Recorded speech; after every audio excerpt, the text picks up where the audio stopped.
പ്രിയ പ്രേക്ഷകർക്കും കർത്താവായ യേശുക്രിസ്തുവിൻ്റെ നാമത്തിൽ സ്നേഹവന്ദനം. യേശുക്രിസ്തുവിൻ്റെ അത്ഭുതങ്ങൾ എന്ന ചർച്ചയിലേക്ക് നിങ്ങൾ ഏവരെയും സ്വാഗതം ചെയ്യുന്നു. കാറ്റും കോളുമുള്ള കടലിൽ നിങ്ങൾക്ക് നടക്കാൻ കഴിയുമോ? കർത്താവായ യേശുക്രിസ്തു കടലിന്മേൽ നടന്ന അത്ഭുതത്തെക്കുറിച്ചാണ് ഇന്ന് നമ്മൾ ചർച്ച ചെയ്യാൻ പോകുന്നത്. ഈ ചർച്ച ചെയ്യുവാൻ വേണ്ടി നമ്മോടൊപ്പം പാസ്റ്റർ രാജേഷും പാസ്റ്റർ ജോൺ ജോയിയും എത്തിയിട്ടുണ്ട്. നമുക്ക് അവരെ സ്വാഗതം ചെയ്യാം. Pastor John Joy, pastor Rajesh, ഈ ചർച്ചയിലേക്ക് നിങ്ങൾ രണ്ടുപേരെയും ഹാർദവമായി സ്വാഗതം. കർത്താവായ യേശു ക്രിസ്തുവിനെ കൂടാതെ ശിഷ്യന്മാർ എങ്ങോട്ടാണ് പോയത്?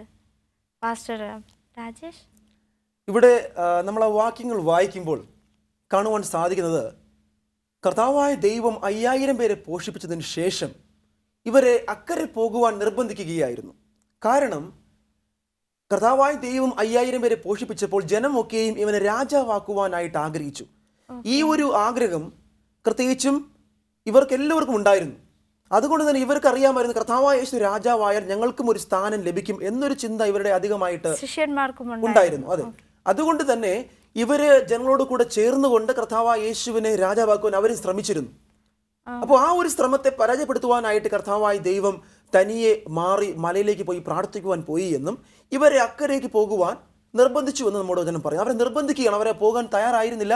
അവരെ നിർബന്ധിച്ച് അക്കരെ പോകുവാൻ കർത്താവ് ബലമായിട്ട് അവരെ അക്കരെ പറഞ്ഞിരിക്കുകയായിരുന്നു. കർത്താവ് യേശുക്രിസ്തുവിന് അത് ഇഷ്ടമായിരുന്നില്ല രാജാവാകുവാൻ. അതെ, ഒരു രാജാവാകുക എന്നുള്ളതല്ല അവന്റെ ശരിയായ ഉദ്ദേശം, മറിച്ച് അവൻ രാജാതിരാജൻ തന്നെയാണ്. എന്നാൽ തന്നെയും ഈ ഭൂമിയിൽ രാജാവായിരുന്ന ലോകത്തെ വാഴുക എന്നുള്ളതിലല്ല, മറിച്ച് പാപികളായ മനുഷ്യരെ രക്ഷിക്കുക. അതായിരുന്നു കർത്താവായ യേശുവിൻ്റെ മർമ്മപ്രധാനമായ ഒരു ലക്ഷ്യം. കർത്താവായ യേശു ക്രിസ്തു ശിഷ്യന്മാരെ നിർബന്ധിച്ച് പറഞ്ഞയക്കുകയായിരുന്നു. എപ്പോഴാണ് ശിഷ്യന്മാർ അവിടെ നിന്ന് യേശുക്രിസ്തുവിനെ പിരിഞ്ഞു പോയത്? വൈകുന്നേരമായപ്പോൾ അവർ യേശുക്രിസ്തുവിനെ പിരിഞ്ഞ് യേശുക്രിസ്തുവിനെ പറയുകയാണ്, നിങ്ങൾ അക്കരയ്ക്ക് പൊക്കോളാൻ പറയുകയാണ്. പടകിൽ കയറി നിങ്ങൾ അക്കരയ്ക്ക് പൊക്കോളാൻ അവരെ നിർബന്ധിച്ച് വിടുന്നതായിട്ടാണ് അവിടെ കാണുന്നത്. അപ്പം ഈ അക്കരെ എന്ന് പറയുന്നത് ഒരു സ്ഥലമല്ല, ഒരു പ്രത്യേക ഒരു സ്ഥലമുണ്ട്. ആ സ്ഥലത്ത് അവിടെ യേശുക്രിസ്തു നിൽക്കുന്ന സ്ഥലമല്ലാത്ത മറ്റൊരു സ്ഥലത്തേക്ക് യാത്ര ചെയ്യാണ്ടൊക്കെ പറഞ്ഞ് അവരങ്ങനെ ശിഷ്യന്മാർ ഒരുമിച്ച് ആ കടലിൽ കൂടെ അവരങ്ങനെ യാത്ര ചെയ്യണം. പത്രോസൊക്കെ ഉണ്ട്. അതെ, എല്ലാവരും അവർക്ക് വചനം പറയുന്നത് അവർ ഗന്നസരത്ത് ദേശത്തേക്ക് പോയി എന്നാണ്. ഗന്നസരത്ത് ദേശത്തേക്കാണ് അവർ പോകുന്നത്. എന്നാൽ ഈ യാത്ര അവർക്കൊരു പ്രയാസമല്ല. കാരണം പത്രോസ് മീൻപിടുത്തക്കാരനാണ്. അതെ, കടലിനെ കുറിച്ച് വ്യക്തമായിട്ട് അറിയാം. അതെ, അവർക്കതുകൊണ്ട് ഈ കടലിൽ സഞ്ചരിക്കുക എന്ന് പറഞ്ഞാൽ വലിയ അതും ശാന്തമായ അന്തരീക്ഷമാണ്. അപ്പോൾ അതെ, കടൽ ശാന്തമാണ്, മനോഹരമായൊരു അന്തരീക്ഷം. തോണി ഇറക്കി അവരൊരുമിച്ച് അതിനകത്തിരുന്ന് അവരങ്ങനെ യാത്ര ചെയ്യുകയാണ്. അതെ, നമ്മെപ്പോലെ അവർ കടൽ ആദ്യമായി കാണുന്നവരല്ല. വളരെ അനുഭവജ്ഞാനമുള്ള വലിയ ഒരു പരുക്കം വന്നതായ ഒരു മത്സ്യബന്ധനക്കാരനായിരുന്നു പത്രോസ്. നമുക്കറിയാമല്ലോ, തേക്കടിയിലൊരു വലിയൊരു ദുരന്തം ഉണ്ടായില്ലേ?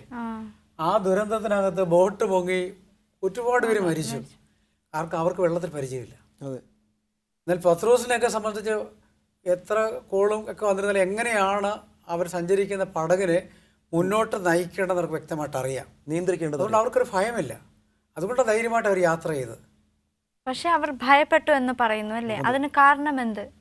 കാരണം അസാധാരണമായിട്ട് അന്ന് രാത്രിയിൽ വലിയ കാറ്റും കോളും അവിടെ കടലിൽ ഉണ്ടായി എന്ന് നമ്മുടെ വചനം പറയുന്നു. അപ്പോൾ അത് കണ്ടിട്ട് ഇത്രത്തോളം അനുഭവജ്ഞാനം ഉണ്ടായിരുന്നിട്ട് കൂടി ഇവരെല്ലാവരും പേടിച്ച് നിലവിളിക്കുകയാണ്. കാരണം അവർ കഴിയുന്നിടത്തോളം ശ്രമിച്ചിട്ടും ആ പടകിനെ നിയന്ത്രിക്കുവാനോ മറ്റൊന്നിനും അവർക്ക് സാധിക്കുന്നില്ല. അപ്പം അത് മാത്രം അവർക്കറിയാമായിരുന്നു, കർത്താവായ യേശു നമ്മോട് കൂടെ ഇല്ല, നമ്മൾ ഒറ്റപ്പെട്ട് പോയിരിക്കുകയാണ്, കർത്താവ് വേറെ എവിടെയോ എന്തോ ചെയ്യുകയാണ് എന്നുള്ളതായ ഒരു തിരിച്ചറിവ് അവരെ അധികമായി പേടിപ്പിച്ചിരുന്നു. പക്ഷെ അവർ മനസ്സിലാക്കിയില്ല, അവർ എവിടെയായിരുന്നാലും കർത്താവ് അവരെ കാണുന്നുണ്ട്, അവരെ കരുതുന്നുണ്ട് എന്നുള്ള കാര്യം അവരാരും തിരിച്ചറിഞ്ഞില്ല. അപ്പോൾ ഈ കാറ്റും കോളും കണ്ട് അവർ ശരിക്കും പേടിച്ച് നിലവിളിക്കുകയായിരുന്നു എന്നാണ് നമ്മൾ വചനം പറയുന്നത്. അപ്പം പേടിച്ചപ്പോൾ അവരെന്താ ചെയ്തത് പാസ്റ്റർ? അവർ ഭയന്ന് അവരുടെ ഉള്ളിൽ അവർക്കൊരാഗ്രഹമുണ്ടായി. അല്പം മുമ്പ് 5000 പേരെ പോഷിപ്പിച്ച ദൈവത്തിൻ്റെ അത്ഭുത പ്രവൃത്തി അവർ കണ്ടതാണ്. അതെ, ഈ സമയത്തും അവർക്ക് മനസ്സിലേക്ക് ആ ഒരു ദൈവത്തിൻ്റെ അത്ഭുത പ്രവൃത്തിയെക്കുറിച്ചുള്ളൊരു കാഴ്ചപ്പാട് മനസ്സിലേക്ക് വന്നു. അതുകൊണ്ട് അവർ മനസ്സിൽ വിചാരിച്ച, കർത്താവേ, ഞങ്ങൾ ഈ കടലിനകത്ത് ഏതാനും ചില മിനിറ്റുകൾക്കകമായിട്ട് ഞങ്ങൾ ചത്ത് പൊങ്ങി നടക്കുന്നൊക്കെ അവർ വിചാരിച്ച് കാണും. അത് മാത്രമല്ല, ഇവിടെ നമ്മൾ കാണുന്നത് ഈ കടലെന്ന് പറയുന്നത് നമ്മൾ ഇന്നത്തെ പോലെ വെളിച്ചമോ അല്ലെങ്കിൽ കപ്പലിൽ വെളിച്ചമോ അല്ലെങ്കിൽ മറ്റുള്ളതായ കറണ്ട് സംവിധാനമോ ഒന്നും ഉണ്ടായിരുന്നില്ല. കുറ്റാക്കൂരിട്ടത്താണ് ഇവർ പടകിൽ യാത്ര ചെയ്യുന്നത്. അപ്പോൾ ഈ കാറ്റത്ത് മിന്നലിൻ്റെതായ വെളിച്ചം മാത്രമേ ഇവർക്കുള്ളൂ. ഒരു ചെറിയ അല്പസമയത്ത് മിന്നലുണ്ടാകുമ്പോൾ ഒരു ചെറിയൊരു മിന്നലിൻ്റെ വെളിച്ചം, ആ ഒരു വെളിച്ചം മാത്രമാണ് അവർക്ക് കാഴ്ചക്കായിട്ടുണ്ടായിരുന്നത്. മറ്റെല്ലായിടവും മൊത്തത്തിൽ ഒരു കുറ്റാക്കൂരിട്ടാണ്. ഈ കപ്പല് അല്ലെങ്കിൽ ഈ പടക് കാറ്റും കോളും കാരണം എവിടേക്കാണ് പോകുന്നത്, ലക്ഷ്യത്തേക്കാണോ എന്നുള്ളതായ ചിന്ത പോലും അവർ മാറിപ്പോയി. അപ്പോൾ അത്രത്തോളം അവരെ സാഹചര്യങ്ങളൊക്കെയും അവരെ പേടിപ്പിക്കുവാനായിട്ട്, നിലവിളിക്കുവാനായിട്ട് അവരെ പ്രേരിപ്പിച്ചിരിക്കുകയാണ്. ഇവിടെ നേരത്തെ പാസ്റ്റർ പറഞ്ഞതുപോലെ തന്നെ അവർ സ്വയം ഹൃദയത്തിൽ ഇങ്ങനെ ചിന്തിക്കുകയാണ്, കർത്താവ് നമ്മോട് കൂടെ ഇല്ലാതെ പോയല്ലോ എന്നൊരു ചിന്ത അവരുടെ മനസ്സിലുണ്ടാവുകയാണ്. അപ്പോൾ അവിടെ എന്നാലും കർത്താവ് അവരെ കരുതുന്നവനാണെന്ന ചിന്ത അവർക്കുണ്ടായിരുന്നില്ല. ആ സമയത്തും അവർ ജീവനെക്കുറിച്ച് ഓർത്ത് പേടിക്കുകയാണ്. അപ്പം കർത്താവായ യേശുക്രിസ്തു അവരെ ബുദ്ധിമുട്ട് അറിഞ്ഞിരുന്നു. ആരും യേശുക്രിസ്തുവിനോട് ചെന്ന് പറയാൻ അവിടെ ആരുമില്ല. യേശുക്രിസ്തു എങ്ങനെ അറിഞ്ഞു അവർ പേടിയിലാണ് എന്ന്? യേശുക്രിസ്തു, അത് നല്ലൊരു ചോദ്യമാണ്. അതെ, യേശുക്രിസ്തു എങ്ങനെയാണ്, മറ്റു ദൂരെയാണ് യേശുക്രിസ്തു മലയിൽ അവൻ പ്രാർത്ഥിക്കാനൊക്കെ കൊണ്ടിരിക്കുകയാണ്. ആ പ്രാർത്ഥനാ സമയത്ത് ഇവരിങ്ങനെ ആപത്തിൽ, അപകടത്തിൽ, പ്രശ്നത്തിൽ ആയത് എങ്ങനെയാണെന്ന് അറിഞ്ഞത് എങ്ങനെയാണ്. പക്ഷേ കർത്താവിന് സകലതും അറിയാം. അവൻ്റെ ദൃഷ്ടിക്ക് മറഞ്ഞിരിക്കുന്ന ഒന്നുമില്ല. നമ്മളിവിടെ സംസാരിച്ചുകൊണ്ടിരിക്കുന്നു, നമ്മൾ വിചാരിക്കും നമ്മളെ ആരും കാണുന്നില്ല. പ്രത്യേക സ്വർഗത്തിലെ ദൈവം നമ്മളെ കണ്ടുകൊണ്ടിരിക്കുകയാണ്. പിതാവിൻ്റെ വലത് ഭാഗത്തിരുന്ന് പുത്രനായിരിക്കുന്ന ക്രിസ്തു നമ്മളെ ദർശിച്ചുകൊണ്ടിരിക്കുകയാണ്. സ്തേഫാനോസിനെ കല്ലെറിഞ്ഞപ്പോൾ സ്തേഫാനോസിൻ്റെ ശരീരത്തേക്ക് ഓരോ വലിയ ഭാരമേറിയ കല്ലുകളൊന്നും വീഴുന്നുണ്ട്. ആ സമയത്ത് സ്തേഫാനോസ് കണ്ടത് എന്താണ്?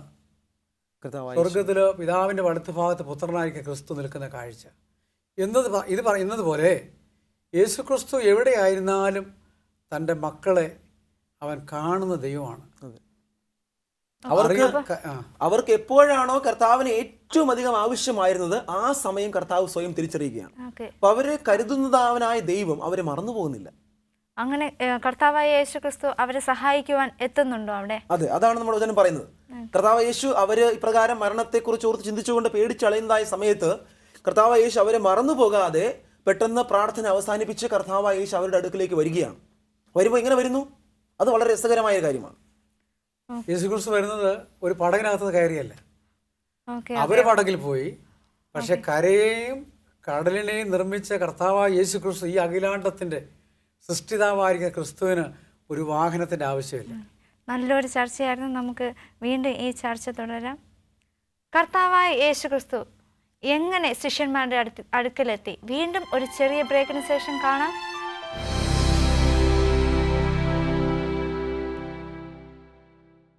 എല്ലാ പ്രിയ പ്രേക്ഷകർക്കും കർത്താവായ യേശുക്രിസ്തുവിൻ്റെ അത്ഭുതങ്ങൾ എന്ന ചർച്ചയിലേക്ക് വീണ്ടും സ്വാഗതം. അപ്പം പാസ്റ്റർ, കർത്താവായ യേശുക്രിസ്തു എങ്ങനെയാണ് ശിഷ്യന്മാരുടെ അടുക്കലേക്ക് എത്തിയത്? ഒരു നല്ല ചോദ്യമാണ്. യേശുക്രിസ്തു മറ്റൊരു സ്ഥലത്ത് ശിഷ്യന്മാർ കടലിൽ കൂടെ സഞ്ചരിക്കുന്ന സ്ഥാനത്ത് ശിഷ്യന്മാർ കടലിന്റെ മധ്യത്തായിരുന്നു അവര് പടകിൽ ഇങ്ങനെ പേടിച്ച് നിലവിളിച്ച് കിടക്കുകയാണ്. ആ സമയത്ത് എന്നത്തേക്കാളും കൂടുതലായിട്ട് ശക്തമായ കാറ്റടിക്കുകയാണ്. തിരമാലകൾ ഉയർന്നു പൊങ്ങുകയാണ്. ഇവർ സഞ്ചരിക്കുന്ന പടക് ആടി ഉലയുകയാണ്. പടകിനകത്തേക്ക് വെള്ളം കയറുന്നുണ്ട്. അവർക്ക് നിയന്ത്രിക്കാൻ കൊണ്ട് കഴിയാത്ത അവസ്ഥയിൽ പടകായി. അവരുടെ കയ്യിൽ നിന്ന്, അവരുടെ നിയന്ത്രണത്തിൽ നിന്ന് പടക് മറ്റൊരു സ്ഥലത്തായി. ഈ സമയത്ത് അങ്ങ് അകലെ നിന്നുകൊണ്ട് ഞാൻ മനസ്സിലാക്കുന്ന പോലെ ദൈവത്തിൻ്റെ ദൃഷ്ടിയിൽ നിന്ന് മറഞ്ഞിരിക്കാണ്ടൊക്കെ ആരെ കൊണ്ടും കഴിയത്തില്ല. കർത്താവ് അത് മനസ്സിലാക്കി. എൻ്റെ പ്രിയപ്പെട്ട മക്കൾ, ശിഷ്യന്മാർ ആപത്തിലാണല്ലോ, അപകടത്തിലാണല്ലോ എന്ന് പറഞ്ഞുകൊണ്ട് കർത്താവ് യേശുക്രിസ്തു എന്ത് ചെയ്തു? പെട്ടെന്ന് അവൻ മലയിൽ നിന്ന് ഇറങ്ങി വന്നു. അവൻ ഈ കടലിൻ്റെ മുകളിൽ കൂടെ പതുക്കെ ഇങ്ങനെ നടക്കാൻ തുടങ്ങി. അസാധ്യമാണ്. ആർക്കും കടലിൻ്റെ കൂടി നടക്കാൻ അവിടെ കഴിയത്തില്ല. ആരെങ്കിലും നടന്നിട്ടുണ്ടോ? നമ്മളൊന്നും കേട്ടിട്ടില്ലല്ലേ? ഒരു ചരിത്ര സംഭവത്തിൽ നമ്മളിങ്ങനെ കടലിൻ്റെ മുകളിൽ കൂടെ നടന്നായിട്ട് കാണുന്നില്ല. കടലിൻ്റെ മുകളിലൊക്കെ കിടക്കുന്നുണ്ടാവും. എന്നാൽ യേശുക്രിസ്തു എന്താണ്? ആ കടലിൻ്റെ മുകളിൽ കൂടെ നടന്ന് കഷ്ടത്തിലും പ്രയാസത്തിലും വിഷമത്തിലും ആയിരിക്കുന്ന തങ്ങളുടെ പ്രിയപ്പെട്ട മക്കളുടെ അടുത്തേക്ക് പതുക്കെ ഇങ്ങനെ വരികയാണ്. അതും ശാന്തമായ കടലല്ല, കാറ്റും കോളും ഉള്ളതായ, പ്രതികൂലങ്ങളുള്ളതായ ഒരു കടലിന്മേൽ നടക്കുകയാണ്. അപ്പം ശിഷ്യന്മാരുടെ പ്രതികരണം എങ്ങനെയായിരുന്നു പാസ്റ്റർ രാജേഷ്? കർത്താവ് യേശു ഇങ്ങനെ കടലിന്മേൽ നടന്നു വരുന്നതായ സമയത്ത് ഇവർക്ക്, ഞാൻ നേരത്തെ പറഞ്ഞതുപോലെ, നേരാവണ്ണം ആരാണെന്ന് കാണുവാൻ സാധിക്കുന്നില്ല. കാരണം കുറ്റാക്കൂരിട്ടാണ്. അവിടെ വേറെ വെളിച്ചമോ പ്രകാശമോ ഒന്നും തന്നെയില്ല. ആ മിന്നൽ വെളിച്ചത്തിൽ ആരോ അടുത്ത് വരും പോലെ അവർക്ക് തോന്നുകയാണ്. ആരോ നടന്നു വരും പോലെ അവർക്ക് തോന്നുകയാണ് അവർക്ക് എല്ലാവർക്കും. കാരണം ഞാൻ നേരത്തെ പറഞ്ഞതുപോലെ അവർ പേടിച്ചാകെ നിലവിളിച്ചിരിക്കുകയാണ്. ഏത് നിമിഷവും വേണമെങ്കിലും പടക് മറിയാം എന്നൊരു ചിന്തയിൽ അവരിയ്ക്കുകയാണ്. അപ്പൊ ഈ രൂപം കണ്ട് വീണ്ടും അവർ പേടിച്ചു. അല്ല, ഈ സാഹചര്യത്തിൽ അവരെ സംബന്ധിച്ച് കടലിൽ കൂടെ ഒരു മനുഷ്യൻ നടന്നു വരാൻ അസാധ്യമാണ്. അതെ അതെ, അതും പ്രത്യേകിച്ച് ഭയത്തിലിരിക്കുന്ന സമയത്ത്. അതെ, കാറ്റും കോളും കൊണ്ട് തിരമാലകൾ വളരെ ശക്തമായിട്ട് അടിച്ചുകൊണ്ടിരിക്കുന്ന സാഹചര്യത്തിൽ ഒരിക്കലും ഒരു മനുഷ്യൻ വരത്തില്ല. അതെ, തീർച്ചയായിട്ടും. അപ്പോൾ ഇത് വരുന്നത് അവരുടെ സങ്കല്പത്തിൽ ഒരു ഭൂതമായിരിക്കും. അതെ, അവർക്ക് അവരിങ്ങനെ കേട്ടിട്ടുണ്ട്, ഭൂതങ്ങൾ ഇങ്ങനെ നടക്കുമെന്ന് കേട്ടിട്ടുണ്ടല്ലേ. അത് അങ്ങനെ എന്തെങ്കിലും സംഭവിക്കുന്ന ഒരു ചിന്തയിൽ പോലും നനച്ചിരിക്കുക പോലും ഇല്ല, ഒരു സ്വപ്നത്തിൽ പോലും അവർ കണ്ടിരിക്കാൻ സാധ്യതയില്ല. പേടിക്കാൻ തുടങ്ങി. അതെ, അങ്ങനെ ഭൂതമാണെന്ന് അവർ കർത്താവായ യേശു ആയിരുന്നു, നമുക്ക് ഇന്നറിയാം കർത്താവായ യേശു ആണ് എന്ന്. അന്ന് അവർക്കത് മനസ്സിലാക്കാൻ സാധിച്ചില്ല. ആരോ വരുന്നു, മിന്നലിന്റെ വെളിച്ചത്തിൽ അവർ കണ്ടു ആരോ വരുന്നത് പോലെ. പെട്ടെന്ന് അവർക്കത് ഭൂതമാണെന്ന് വിചാരിച്ച് അവരെല്ലാവരും പേടിച്ച് നിലവിളിക്കുകയാണ്. അപ്പോൾ ആ സമയം തന്നെ വചനം പറയുകയാണ്, അവര് ഭൂതമാണെന്നോർത്ത് പേടിക്കുവാൻ തുടങ്ങിയ സമയത്താണ് കർത്താവായ യേശു പറയുന്നത്, ഭയപ്പെടേണ്ട, ഞാനാകുന്നു. ഇവിടെ നമ്മൾ സാധാരണ ചിന്തിക്കുന്നത് ഒരു സാധാരണ നാട്ടിൻപുറത്ത് ഇടിവെട്ടോണ്ട് തലയിൽ പാമ്പ് പിടിച്ചത്. അതെ, ഒന്നാമത് അവർ പേടിച്ചിരിക്കുക. അങ്ങനെ ഇരിക്കുമ്പോഴാണ് ഒരുത്തും നടന്നു വരുന്നത് കടലിൽ കൂടെ. അത് കൂടെ കണ്ടപ്പോൾ ഭയം വർദ്ധിച്ചു, ഭയം കൂടുതൽ വർദ്ധിക്കുകയാണ്. ഞാൻ നോക്കിയായിട്ട് പിന്നെ അതിനകത്ത് ഏറ്റവും വലിയ കാര്യം, ഏത് പ്രതികൂലത്തിൻ്റെ പ്രയാസത്തിൻ്റെ മധ്യേ കടന്നു വരാൻ കർത്താവിന് കഴിയും. അതെ, നാം ദൈവത്തിൻ്റെ വചനം വായിക്കുമ്പോൾ സിംഹത്തിൻ്റെ ഗുഹയ്ക്കകത്ത് അടയ്ക്കപ്പെട്ടു, തീയിൽ ശദ്രക്ക് മേശക്ക് അബേദ്നെഗോ അകപ്പെട്ടു. അവരുടെ ഇടയിലേക്ക് ഇറങ്ങി വന്ന കർത്താവ് അസാധ്യമായത് സാധ്യമാക്കി തരാൻ, അല്ലെങ്കിൽ അസാധ്യത്തിന് മേലെ പ്രവർത്തിക്കാൻ കഴിയുന്ന കർത്താവ്. നീ കൂരിരുൾ താഴോട്ട് നടന്നാലും നിനക്കൊരു അനർത്ഥവും സംഭവിക്കുകയില്ല, ഞാൻ നിന്നോടുകൂടി ഉണ്ടല്ലോ. അങ്ങനെ കർത്താവായ യേശു അവിടെ കടന്നു വരുന്നു, അവർ കാണുന്നു. അവിടെ അവർ പേടിക്കുകയാണ് എന്ന് കർത്താവായ യേശുവിന് തോന്നിയ ഉടനെ വീണ്ടും അവരെ പേടിയിലേക്ക് തള്ളിവിടാതെ കർത്താവ് യേശു പറയുകയാണ്, ഞാനാകുന്നു, ഭയപ്പെടേണ്ട, ഞാനാകുന്നു. അതെ, അപ്പോൾ ശിഷ്യന്മാരുടെ പ്രതികരണം എങ്ങനെയായിരുന്നു? തന്നെത്താൻ വെളിപ്പെടുത്തി അവർക്കൊരാശ്വാസമായി, ഒരു സന്തോഷമായി, വളരെ ആനന്ദമായി. അവർ അതിൽ വേദപുസ്തകത്തിൻ്റെ എഴുത്തുകാർ വേദപുസ്തകം അങ്ങനെ എഴുതിയിട്ടില്ലെങ്കിൽ തന്നെയും പത്രോസ് വെള്ളത്തിൽ കൂടെ ഇറങ്ങി നടക്കുന്നു. ഇവിടെ നമ്മൾ കാണുന്ന പ്രധാനപ്പെട്ട കാര്യം, ഇവിടെ കർത്താവ് യേശു പറയുകയാണ്, ഭയപ്പെടേണ്ട, ഞാനാകുന്നു. നമ്മൾ ചിന്തിക്കുക, ആ ഒരു സിറ്റുവേഷൻ നമ്മൾ ആലോചിച്ച് നോക്കുക. കാറ്റും കോളും ശബ്ദം പൂർണ്ണമായിട്ടും ഉണ്ട്, ഇരുട്ട്, പ്രത്യേകിച്ച് ഒരു ഭൂതം വരുന്നത് അവർ കാണുന്നു. ആ സമയത്താണ് സംസാരിക്കുന്നത്. ഇവിടെ അവർക്ക് ചിന്തിക്കുകയാണ്, യേശു ആണോ എന്ന് മനസ്സിലാക്കുവാൻ പോലും സാധിക്കാത്ത രീതിയിൽ ആ ശബ്ദം കേൾക്കുമ്പോൾ പത്രോസിന് മനസ്സിലാവുകയാണ്, കർത്താവ് യേശു ആണോ, ആ ശബ്ദമാണോ കർത്താവ്. അവൻ പറയുകയാണ്, വാക്യം വളരെ രസകരമാണ്, കർത്താവെ അങ്ങ്, യേശുവെ അങ്ങ് ആകുന്നുവെങ്കിൽ എന്നോട് കടലിൽ നടന്നു വരുവാൻ അങ്ങ് കൽപ്പിക്കണമേ. അവിടെയും പത്രോസിന് സംശയമാണ്, കർത്താവായ യേശു ആണോ. അവൻ പറയുകയാണ്, അങ്ങ് കർത്താവായ യേശു ആണ് എങ്കിൽ ഞാനാകുന്നു, ഭയപ്പെടെന്ന് പറയുന്നു. അവിടെ അവൻ പറയുകയാണ്, അങ്ങനെയാണ് എങ്കിൽ, കർത്താവായ യേശു അങ്ങ് ആണ് എങ്കിൽ എന്നോട് ഇതിന്മേൽ നടക്കുവാൻ നീ കൽപ്പിക്കാം. ഇത്രയും ദിവസം ശിഷ്യന്മാർ യേശുക്രിസ്തുവിൻ്റെ കൂടെ ആയിരുന്നു, എന്നിട്ട് ശിഷ്യന്മാർക്ക് എന്തുകൊണ്ട് മനസ്സിലായില്ല യേശുക്രിസ്തു ആണ് വരുന്നതെന്ന്? കാരണം ആ സാഹചര്യം അത്രത്തോളം അവരെ മറിച്ചൊരു ചിന്തയിലേക്ക് അവരെ നയിക്കുകയാണ്. അല്ല, അതിനകത്ത് ഒരു കാര്യം, അവരെ യാത്ര അയച്ചിട്ട് മറ്റൊരു സ്ഥലത്ത് യേശുക്രിസ്തു ഇരിക്കുക. അപ്പോൾ ഒരു കാരണവശാലും ഒരു പടകിൽ കൂടെ അല്ലെങ്കിൽ മറ്റൊരു വഞ്ചിയിൽ കൂടെ അല്ലാതെ ഇവനടുത്ത് വരാൻ പറ്റത്തില്ലെന്ന് അവരുടെ ചിന്ത. അവരുടെ മാനുഷികമായിരിക്കും. ലോകത്തിൽ നമ്മളെല്ലാവരും അങ്ങനെ ചിന്തിക്കുന്നത്. മാനുഷികമായ ചിന്തയിൽ നമ്മളൊക്കെ അങ്ങനെ തന്നെ ചിന്തിക്കുകയുള്ളൂ. അവരും അന്ന് അങ്ങനെ ചിന്തിച്ചു. പക്ഷെ അവർ യേശുവിനോട് കൂടെ ആണെങ്കിലും ആ യേശുക്രിസ്തുവിൻ്റെ വചനത്തിലും മറ്റു കാര്യങ്ങളും അവർ ബലപ്പെട്ട് വരുന്നതേ ഉണ്ടായിരുന്നുള്ളൂ. പത്രോസ് പറയാണ്, കർത്താവേ ഞാൻ ഇറങ്ങി വരട്ടെ എന്ന് ചോദിച്ചു. നടക്കാൻ പറഞ്ഞല്ലേ. അപ്പം കർത്താവായ യേശുക്രിസ്തു എന്ത് പറഞ്ഞു? വരാൻ പറഞ്ഞല്ലേ, സ്വാഗതം ചെയ്തു. അവൻ എഴുന്നേറ്റ് അവൻ ഇറങ്ങിയിട്ട് നടന്ന് കടലിൽ നിന്നിറങ്ങി. ആദ്യം അവൻ ഏതിനെ ഭയപ്പെട്ടോ ആ കടലിൻ്റെ മീതെ പത്രോസ് നടക്കുകയാണ്. അല്പം അങ്ങോട്ട് നടന്നു നിന്നപ്പോഴത്താണ് പത്രോസിൻ്റെ മനസ്സിനകത്തൊരു ചിന്ത വന്ന്, കർത്താവേ ഞാൻ മുമ്പേ പേടിച്ച് നിലവിളിച്ച കടലല്ലേ, ഇതിനകത്തോടില്ലേ നടക്കുക, താഴോട്ടൊരു നോട്ടം വന്ന് കാണില്ലേ, സ്വാഭാവികമായിട്ട് ഒരു ചിന്തയാണ്. അങ്ങനെ ചിന്തിച്ചപ്പോൾ എന്താണ്, പത്രോസ് പതുക്കെ താഴാൻ തുടങ്ങി. പത്രോസ് മുങ്ങിത്താണോ പാസ്റ്റർ? ഇവിടെ നമ്മൾ കാണുന്ന രസകരമായ ഒരു കാര്യം, ലോകത്തില് ആദ്യമായിട്ട് നമ്മുടെ വചനം പറയുന്ന പ്രകാരം നടന്ന ഒരു മനുഷ്യനാണ്, വെള്ളത്തിന്മേൽ നടന്ന ഒരു മനുഷ്യനാണ് പത്രോസ് ഇറങ്ങുന്നു. അല്പനേരത്തേക്ക് അവൻ നടക്കുകയാണ്. എന്നാൽ അല്പം നടന്നപ്പോഴേക്കും പത്രോസിന് വീണ്ടും വിചാരം വരികയാണ്, അയ്യോ ഇത് വെള്ളമാണല്ലോ, കാറ്റും കോളും ഉണ്ടല്ലോ. പെട്ടെന്ന് ഒരു പേടിയുടെ അനുഭവത്തിലേക്ക് പത്രോസ് മടങ്ങി വരികയാണ്. ആ സമയത്താണ് കർത്താവിൻ്റെ അടുക്കൽ എത്തുന്നതിന് മുമ്പായിട്ട് പത്രോസ് ആ കാറ്റും കോളും, വചനം പറയുന്നു, അവൻ കാറ്റും കോളും കൊണ്ട് പേടിച്ച് മുങ്ങിത്താഴുകയാൽ. അപ്പോൾ പെട്ടെന്ന് അല്പനേരം നടന്നെങ്കിൽ തന്നെയും വളരെ പെട്ടെന്ന് തന്നെ ഭയത്തിൻ്റെ ഒരു അനുഭവത്തിലേക്ക് പത്രോസ് മടങ്ങി ചെല്ലുകയാണ്. ഉടനെ അവിടെ മുങ്ങിത്താഴുമ്പോൾ അവൻ പേടിച്ച് നിലവിളിക്കുന്നതായിട്ട് അവിടെ കാണുകയാണ്. പേടിച്ച് നിലവിളിക്കുകയാണ്. പടകിൽ മറ്റുള്ളവരൊക്കെയും പടകിൽ നിലവിളിക്കുന്നു, പത്രോസ് വെള്ളത്തിൽ വീണ് മുങ്ങിത്താണുകൊണ്ട് നിലവിളിക്കുന്നു. അവിടെ കർത്താവിൻ്റെ അനുഭവം എത്രത്തോളമായിരിക്കും? ഓക്കെ പാസ്റ്റർ, നല്ലൊരു ചർച്ചയായിരുന്നു. നമുക്ക് വീണ്ടും ഒരു ചെറിയ ബ്രേക്കിന് ശേഷം കടന്നു വരാം. പ്രിയ പ്രേക്ഷകരെ, പത്രോസ് വെള്ളത്തിൽ മുങ്ങി താണുപോയോ?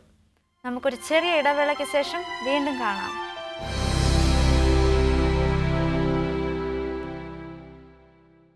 എല്ലാ പ്രിയ പ്രേക്ഷകർക്കും യേശുക്രിസ്തുവിൻ്റെ അത്ഭുതങ്ങൾ എന്ന ചർച്ചയിലേക്ക് വീണ്ടും സ്വാഗതം.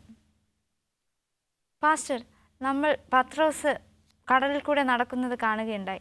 പത്രോസ് വെള്ളത്തിൽ മുങ്ങി താണുവോ? പത്രോസ് കടലിൻ്റെ മീതെ നടന്ന് യേശുക്രിസ്തു അവൻ്റെ മുകളിൽ നിൽക്കുകയാണ്. കടലിൻ്റെ മുകളിൽ നിൽക്കുന്ന യേശുക്രിസ്തുവിനെ നോക്കിക്കൊണ്ടോ നടക്കുക. നമ്മുടെ ജീവിതത്തിലും യേശുക്രിസ്തു നമ്മുടെ മുമ്പിൽ യേശുക്രിസ്തുവിലേക്ക് നോക്കി നടക്കുകയാണെങ്കിൽ നമുക്ക് ഈ ലോകത്തിലൊന്നും ഭയപ്പെടേണ്ട കാര്യമില്ല. അതെ. എന്നാൽ ഒരു മിനിറ്റ് അവൻ യേശുക്രിസ്തുവിൻ്റെ മുഖത്തിൽ നിന്ന് ഞാൻ നടക്കുന്ന കടലിൻ്റെ മുകളിൽ കൂടെ ആണല്ലോ ചിന്ത അവനുണ്ടായി. അപ്പോൾ പതുക്കെ താഴാൻ തുടങ്ങി. അവൻ്റെ പാദം താണു, മുട്ടുവരെയായി, അരയോളമായി അവൻ താഴോട്ട് ഇങ്ങനെ താണുകൊണ്ടേ. പക്ഷേ മുങ്ങിത്താഴാൻ സമ്മതിക്കാതെ അവൻ അനുവദിച്ചാൽ അവൻ വീണ്ടും താഴേക്ക് താണുപോകും. കർത്താവ് അവനെ പിടിക്കുകയാണ്. അപ്പോൾ ഒരിക്കലും കർത്താവ് പൂർണ്ണമായിട്ട് അവൻ താണു പോകാൻ അവനെ സമ്മതിക്കുന്നില്ല. കർത്താവായ യേശുക്രിസ്തു എന്താണ് അവിടെ കാണിച്ചത്? അവിടെ കർത്താവായ യേശുക്രിസ്തുവിനോട് മുങ്ങിത്താഴുന്ന പത്രോസ് പറയുകയാണ്, കർത്താവെ എന്നെ രക്ഷിക്കണമേ. നമ്മൾ ചെന്ന് നേരത്തെ പാസ്റ്റർ പറഞ്ഞിരുന്നു, പത്രോസ് കടൽ ആദ്യമായി കാണുന്നവനല്ല, വളരെ അനുഭവജ്ഞാനിയായ കടലിനെ പരിചയമുള്ളവനായിരുന്നു പത്രോസ്. എന്നിട്ടും അവിടെ മുങ്ങിത്താഴുമ്പോൾ പത്രോസ് പേടിക്കുകയാണ്, ഭയപ്പെടുകയാണ്. അപ്പോൾ ആ സമയത്ത് എന്നെ രക്ഷിക്കണമേ എന്ന് പത്രോസ് വിളിച്ചു പറയുകയും കൈ നീട്ടുകയും ചെയ്യുകയാണ്. അപ്പോൾ ആ കർത്താവായ യേശു അത് കണ്ടിട്ട് മാറി നിൽക്കുന്നില്ല. ആ കർത്താവായ യേശു ക്രിസ്തു അടുത്ത് വന്ന് തൻ്റെ കരങ്ങളെ നീട്ടി പത്രോസിനെ പിടിച്ച് തന്നോടുകൂടെ ചേർക്കുകയും അവരൊരുമിച്ച് നടന്ന് പടകിലേക്ക് കയറുകയും ചെയ്യുകയാണ്. കർത്താവായ യേശുക്രിസ്തു അപ്പോൾ എപ്പോഴാണ് കാറ്റിനെയും കോളിനെയും ശാന്തമാക്കിയത്? അവിടെ കർത്താവായ യേശു ക്രിസ്തു പത്രോസിനെ പിടിച്ച് എഴുന്നേൽപ്പിക്കുന്നു. അവർ രണ്ടുപേരും ഒരുമിച്ച് നടന്ന് പടകിൽ കയറുന്നു. പടകിൽ കയറുമ്പോഴും ആ സമയത്ത് നേരത്തെ സൂചിപ്പിച്ചതുപോലെ കാറ്റും കോളും ശാന്തമായിട്ടില്ല. അപ്പോഴും കാറ്റും കോളും അടുപ്പിച്ച് ഈ പടകിനെ വല്ലാതെ വേദനിപ്പിക്കുന്നുണ്ട്, അതായത് പടകിനെ വല്ലാതെ ഉലയ്ക്കുന്നുണ്ട്. ആ സമയത്താണ് ഇവരെ കാണുക കർത്താവായ യേശു കയറിയ ഉടൻ മാത്രയിൽ തന്നെ കർത്താവായ യേശു കരങ്ങളെ ഉയർത്തി കാറ്റിനെയും കോളിനെയും ശാസിക്കുകയാണ്. ശാസിച്ച മാത്രയിൽ പാസ് നേരത്തെ ഒരു പ്രാവശ്യം പറഞ്ഞതുപോലെ സൃഷ്ടിതമായ ദൈവത്തെ സൃഷ്ടി മാനിച്ചു. അവിടെ കാറ്റും കോളും ശാന്തമാകുകയും കടൽ ശാന്തമാകുകയും എല്ലാം പഴയതുപോലെ ഒരു ബുദ്ധിമുട്ടുമില്ലാതെ പടക് ശാന്തമായി സഞ്ചരിക്കുവാനും തുടങ്ങി. അപ്പോൾ കാറ്റും കോളും അമർന്നപ്പോൾ അവിടെ എന്താണ് സംഭവിച്ചത് പാസ്റ്റർ? കാറ്റും കോളും അമർന്നു, ദൈവനാമം മഹത്വപ്പെട്ടു. അതെ. ശിഷ്യന്മാർ മനസ്സിലാക്കി, അയ്യോ കർത്താവായ യേശു ക്രിസ്തുവിൻ്റെ ശക്തി അവരിൽ അല്പം കൊണ്ട് വിശ്വസിക്കാനിടയായി തീർന്നു. ഈ ഒരു നല്ല കർത്താവിനെയാണല്ലോ, നല്ലൊരു യേശുവിനെയാണല്ലോ ഞങ്ങൾ പിന്തുടരുന്നത്. അവരുടെ വിശ്വാസം വർദ്ധിച്ചു. അതെ. അവിടെ പറഞ്ഞൊരു വാക്യമുണ്ട്. അവർ പറയുകയാണ്, കാറ്റും കോളും കൂടെ ഇവനെ അനുസരിക്കുന്നുവല്ലോ. മനുഷ്യരെന്നല്ല, കാറ്റും കോളും കൂടെ. നമുക്ക് ഒന്നും സാധിക്കാത്ത, മനുഷ്യനിൽ അസാധ്യമായ ഒന്നാണ് ആ കാര്യം. എന്നാൽ കാറ്റും കോളും കൂടെ ഈ യേശുവിനെ അനുസരിക്കുന്നുവല്ലോ എന്നവർ ചിന്തിച്ചുകൊണ്ട് അവർ ദൈവനാമത്തെ മഹത്വപ്പെടുത്തുകയും ദൈവത്തെ ഭയപ്പെടുകയും ചെയ്യുകയാണ്. ഇവൻ യേശു ക്രിസ്തു ദൈവപുത്രനാണെന്ന് മനസ്സിലാക്കുകയാണ് ഈ ഒരു സംഭവത്തിലൂടെ അവരെല്ലാവരും. അപ്പോൾ അതാണ് അവരെ കർത്താവ് യേശു പഠിപ്പിച്ചത്. ഞാൻ ദൈവത്തിൻ്റെ പുത്രനാണെന്ന് അവർ തെളിയിക്കും വണ്ണം കാറ്റിനെയും കോളിനെയും ശാന്തമാക്കുവാൻ, കാറ്റിനോടും കോളിനോടും ശാന്തമാകാം എന്ന് പറഞ്ഞ ഉടനെ അത് അനുസരിക്കുകയാണ്. അത് കണ്ടിട്ട് അവർ ദൈവത്തെ ഭയപ്പെടുകയാണ്. അപ്പോൾ ഇതിൽ കൂടെ നമുക്ക് മനസ്സിലാക്കുന്നത്, കാറ്റും കോളും ശാന്തമാക്കുന്നവൻ നമ്മോടൊപ്പം ഉണ്ടെങ്കിൽ നമ്മളുടെ ചെറിയ ചെറിയ പ്രശ്നങ്ങൾ യേശുക്രിസ്തുവിന് വളരെ നിസ്സാരമായ ഒരു കാര്യമാണല്ലേ? അതെ, നമ്മൾ മനസ്സിലാക്കണം, ഇത്രത്തോളം ശക്തനായിരിക്കുന്ന, ഇത്രത്തോളം പ്രകൃതിയുടെ മേൽ അധികാരമുള്ള ഒരു വലിയ ദൈവത്വമാണല്ലോ നമ്മുടെ ദൈവം. ആ ദൈവം നമ്മൾ വസിക്കുന്നെങ്കിൽ നമുക്കിതിൽ കൂടുതൽ കവിഞ്ഞ് എന്താ ലഭിക്കേണ്ടത്? അത് മാത്രവുമല്ല, ഈ പ്രകാരം പ്രകൃതിയെ നിയന്ത്രിക്കുവാൻ ശക്തിയുള്ള ഒരു ദൈവത്തിൽ വിശ്വസിക്കുന്നതായ ദൈവത്തിന്റെ മക്കൾ അവർ അഭിമാനമുള്ളവരായിരിക്കണം. മക്കളാകാനുള്ള ഭാഗ്യം. അതെ, തീർച്ചയായിട്ടും. സൃഷ്ടിതാവായ ദൈവത്തെ കരയെയും കടലിനെയും ശാന്തമാക്കുവാൻ തോന്നും ശക്തിയുള്ള ഒരു ദൈവത്തിന്റെ മക്കളാകുവാൻ സാധിച്ച് നമുക്ക് തീർച്ചയായും അഭിമാനിക്കാം. അതുകൊണ്ട് നാം ഒരിക്കലും ഒരു പരാജയത്തിൻ്റെയോ ഒരു നമ്മുടെ നേതാവായിരിക്കുന്ന യേശുക്രിസ്തു അല്ലെങ്കിൽ നമ്മുടെ സൃഷ്ടിതാവായിരിക്കുന്ന യേശുക്രിസ്തുവിൽ വിശ്വസിച്ചത് ഒരിക്കലും നമുക്കൊരു അബദ്ധമായിട്ട് തോന്നുന്നില്ല. ഒരു നിരാശയായി മാറില്ല. ലോകത്തിൻ്റെ മുമ്പിൽ നമ്മൾ ഏറ്റവും അനുഗ്രഹിക്കപ്പെട്ടവരാണ്. യേശുക്രിസ്തുവിനെ കാണുക. പത്രോസ് പറഞ്ഞ പോലെ അവൻ മുമ്പിൽ അവൻ്റെ മുഖത്തേക്ക് നോക്കി യാത്ര ചെയ്യുക. എത്ര ഭാഗ്യകരമായിരിക്കും അനുഭവം. നമ്മളെന്തിനാ കാറ്റും കോളും കണ്ട് മറ്റു സ്ഥലങ്ങളിലേക്കൊക്കെ നോക്കേണ്ട കാര്യം? യേശുക്രിസ്തുവിലേക്ക് നോക്കുന്നെങ്കിൽ അവൻ നമ്മുടെ മുൻപിലുണ്ടെങ്കിൽ നമുക്കെന്തിനു ഭാരപ്പെടേണ്ട കാര്യം? അവന്റെ മുഖത്തിലേക്ക് നോക്കുന്നവർ പ്രകാശിതരായി. പാട്ടുകാരൻ പാടിയതുപോലെ അവങ്കിലേക്ക് നോക്കിയവർ പ്രകാശിതരായി, അവരാരും ലജ്ജിച്ചു പോയതുമില്ല. ഈ അത്ഭുതത്തിലൂടെ പ്രേക്ഷകർക്ക് എന്ത് മെസ്സേജ് നൽകാൻ പാസ്റ്റർക്ക് കഴിയും? ദൈവത്തിന് നന്ദിയോടെ സ്തോത്രം. നമ്മുടെ ജീവിതം തന്നെ ഒരു പടകിന് തുല്യമാണ്. അതെ, കാറ്റും കോളും എന്ന് പറയുന്നത് പോലെ നിരവധി പ്രശ്നങ്ങളുടെ മധ്യയാണ് നമ്മൾ ഈ ലോകത്തിൽ യാത്ര ചെയ്യുന്നത്. എന്നാൽ ഈ പ്രശ്നങ്ങളൊക്കെയും തരണം ചെയ്ത് സമാധാനമായ അന്തരീക്ഷത്തിൽ മുന്നോട്ട് പോകാൻ സാധിക്കണമെങ്കിൽ യേശുക്രിസ്തു നമ്മുടെ പടകിൽ വരണം. അതെ, യേശുക്രിസ്തു നമ്മുടെ പടകിനകത്ത് കയറിക്കഴിഞ്ഞാൽ നമുക്കൊന്നും ഭാരപ്പെടേണ്ട കാര്യമില്ല. ശിഷ്യന്മാരെ സംബന്ധിച്ച് യേശുക്രിസ്തു അവരോട് കൂടെ ഇല്ല. പക്ഷേ ലോകത്തിൽ അനേക പ്രശ്നങ്ങളുണ്ട്. നാം ജോലി ചെയ്യുന്ന സ്ഥാപനം ഒരു പടകാണ്, നമ്മുടെ ഭവനം ഒരു പടകാണ്, നമ്മുടെ വ്യക്തിപരമായ ജീവിതം ഒരു കടലിൻ ഉള്ളിൽ സഞ്ചരിക്കുന്നൊരു പടകിന് തുല്യമാണ്. എന്നാൽ ഇതിലൊക്കെയും യേശുക്രിസ്തുവിനെ ആ പടകിനകത്ത് സ്ഥാനം കൊടുത്തു കഴിഞ്ഞാൽ നമുക്കൊന്നും ഭയപ്പെടേണ്ട കാര്യം. ശാന്തമായ അന്തരീക്ഷത്തിൽ സമാധാനത്തിൽ നമുക്ക് മുന്നോട്ട് യാത്ര ചെയ്യാം. അത് ഏറ്റവും പ്രധാനപ്പെട്ടൊരു കാര്യമാണ്. കർത്താവിൽ നമ്മൾ ആശ്രയിക്കുക. അതെ, തീർച്ചയായിട്ടും ദൈവത്തിൽ നാം ശരണപ്പെടുക. യഹോവ എൻ്റെ സങ്കേതവും ബലവും, കഷ്ടങ്ങളിൽ അവൻ ഏറ്റവും അടുത്ത തുണയുമായിരിക്കും. കൂരിരുളിൽ താഴേക്കൂടെ നടന്നാലും ഞാനൊരു അനർത്ഥവും ഭയപ്പെടുകയില്ല. നീ എന്നോട് കൂടി ഇരിക്കുന്നുവല്ലോ, നിൻ്റെ വടിയും കോരും എന്നെ ആശ്വസിപ്പിക്കുന്നു. ദൈവം നമ്മോട് കൂടി ഇരുന്ന് എത്ര കൂരിരുട്ട് വരട്ടെ, ഏത് പ്രതികൂലങ്ങൾ വരട്ടെ, നമുക്ക് ഭാരപ്പെടേണ്ട കാര്യമില്ല. യേശുക്രിസ്തു നമ്മുടെ പടകിൽ യേശുക്രിസ്തു ഉണ്ടെങ്കിൽ നാം വളരെ ഹാപ്പിയാണ്, വളരെ സന്തോഷവാന്മാരാണ്. നമുക്കൊന്നിനെ ഭയപ്പെടേണ്ട കാര്യമില്ല. അതുകൊണ്ട് എനിക്ക് പ്രേക്ഷകരോട് പറയാനുള്ളത്, യേശുക്രിസ്തുവിനെ നിങ്ങളുടെ ജീവിതത്തിൻ്റെ പടകിൽ കയറ്റുവാൻ നിങ്ങൾ താല്പര്യപ്പെടുമെങ്കിൽ നിങ്ങളുടെ യാത്ര ഏറ്റവും അനുഗ്രഹമായി ദൈവം നിങ്ങളെ അനുഗ്രഹിക്കും. വളരെ ഭംഗിയേറിയ ഒരു ചർച്ചയായിരുന്നു പാസ്റ്റർ. ഈ പ്രോഗ്രാമിൻ്റെ അവസാനമായിട്ട് പാസ്റ്റർ രാജേഷുമായിട്ട് പ്രാർത്ഥിക്കാം. സ്നേഹവാനായ ദൈവമേ, പ്രിയപ്പെട്ടവർക്ക് പ്രാർത്ഥിക്കുന്നു, എല്ലാവരും കർത്താവ് അനുഗ്രഹിക്കണമേ. കർത്താവായ ദൈവം ഉള്ള ഒരു പടകായിട്ട് ഞങ്ങളുടെ ജീവിതങ്ങളും ഞങ്ങളുടെ കുടുംബങ്ങളും മാറിത്തീരുവാൻ കർത്താവ് സഹായിക്കണം. യേശുവിൻ്റെ നാമത്തിൽ തന്നെ ആമേൻ. ഈ ചർച്ചയിൽ പങ്കെടുത്ത പാസ്റ്റർ രാജേഷിനും പാസ്റ്റർ ജോയ്ക്കും ഹോപ്പ് ചാനലിൻ്റെ നാമധേയത്തിൽ നന്ദി അർപ്പിക്കുന്നു. പ്രിയ പ്രേക്ഷകരെ, ഈ ചർച്ച വീക്ഷിച്ച എല്ലാ പ്രേക്ഷകർക്കും എൻ്റെ ഹൃദയം നിറഞ്ഞ നന്ദി അർപ്പിക്കുന്നു. കാറ്റും കോളും ശാന്തമാക്കിയ കർത്താവായ യേശുക്രിസ്തു ഇന്ന് നിങ്ങളുടെ പടകിലുണ്ടെങ്കിൽ ഏത് പ്രതിസന്ധിയും തരണം ചെയ്യുവാൻ നിങ്ങൾക്ക് കഴിയില്ലേ?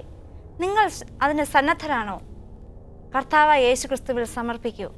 യേശു നിങ്ങളെ അനുഗ്രഹിക്കട്ടെ. ആമേൻ.